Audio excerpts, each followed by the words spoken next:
அந்த ஒரு நாள் அந்த ஒரு மாநாட்டுல சீமானவர்களால் அவங்களால மனம் மாற்ற முடியும்ன்ற நம்பிக்கை நீங்க சாதிய தலைவர்கள் மாநாடு போட்டு பார்த்திருப்பீங்க, ஆமா, மத தலைவர்கள் மாநாடு போட்டு பார்த்திருப்பீங்க, சிம்பு நடிச்ச மாநாடு கூட நீங்க பார்த்திருப்பீங்க.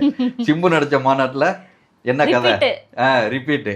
அதை விட த்ரில்லிங்கும் பரபரப்பும் சுவாரஸ்யமும் கூடுதலா 10 மடங்கு கூட இருக்கும் இந்த மாற்றத்தை விரும்பும் மக்களின் திருச்சி மாநாடுங்கிறது. அதனாலதான் அண்ணன் அவ்வளவு முக்கியத்துவம் கொடுத்து மக்களை இங்க வாங்கன்னு சொல்றாங்க.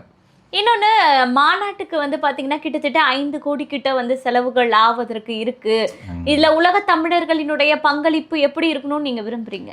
இருக்கும், செலவு இருக்கத்தானே செய்யும். அவ்வளவு பெரிய கூட்டங்களுக்கு தண்ணீர் வசதி செஞ்சு கொடுக்கணும், அவங்களுக்கு கழிவறை வசதி செஞ்சு கொடுக்கணும், அவங்கள ஒரு இடத்துல கூட வச்சுட்டு மறுபடியும் அவங்க விஜயை மிஞ்சிய பிரம்மாண்ட மாநாடு நடத்தணும்னு முடிவு பண்ணிட்டாரா? இல்ல, அந்த பிரம்மாண்டத்தை காட்டணுங்கிறது நோக்கம் இல்லை. மக்களின் மனம் மாறணும்.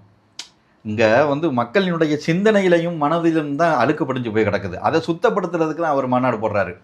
அதான் நான் சொன்னேன், சாதி தலைவர்கள் சாதிய எண்ணத்தை வளர்ப்பதற்கு மாநாடு போடுவாங்க, மத தலைவர்கள் மத சிந்தனையை ஊட்டுவதற்கு மாநாடு போடுவாங்க. இவர் அரசியல் சிந்தனையை ஊட்டுறாரு. மக்களினுடைய மனதில் நீங்கள் எப்படி வாக்கு செலுத்தணும், உங்களுடைய அரசியல் அதிகாரம்னா என்னங்கிறத உணர்த்துறாரு. மாற்றுக் கட்சிக்காரனாக இருந்தாலும் அவனுக்கு போய் நம்ம சொல்ல வேண்டிய கடமை இருக்குல்ல நமக்கு. அவன் ஒரு வேளை மனம் மாறலாம்ல. திமுகவில் இருந்து எத்தனை பேர் நாம் தமிழர் கட்சிக்கு வாக்கு செலுத்துறவங்க எங்கள் ஊரில் இருக்காங்க.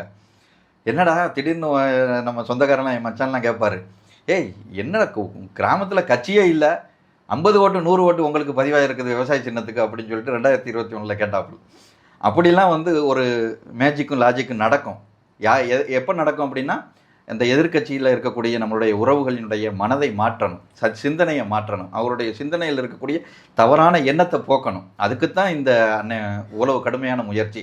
பிரம்மாண்டத்தை காட்டணும்னா அண்ணனுக்கு என்ன சினிமா நடிகனா சீமான் அவர்கள்?